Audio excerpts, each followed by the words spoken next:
Hello, I'm Richard Dunn. Today I'll be talking to you about my experiences in the Army and how that influenced me into who I am today.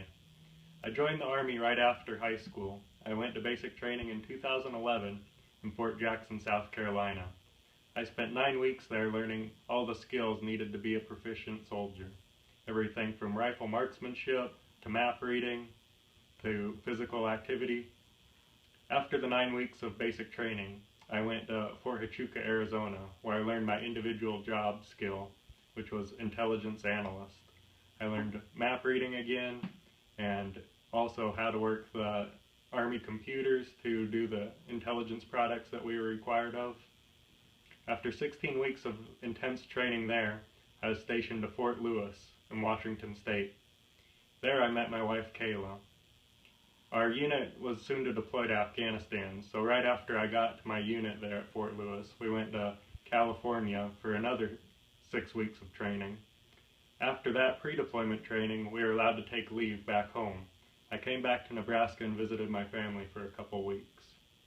Once the leave was over, we went back to Fort Lewis.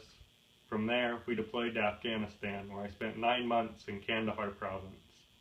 I did everything there from late night guard duty shifts, to patrols on the ground, to interrogating prisoners, to combat patrols, to creating intelligence products in the command post.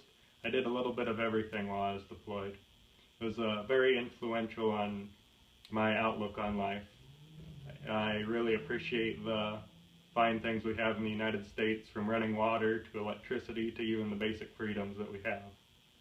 After my deployment to Afghanistan, we went back to Fort Lewis in Washington State.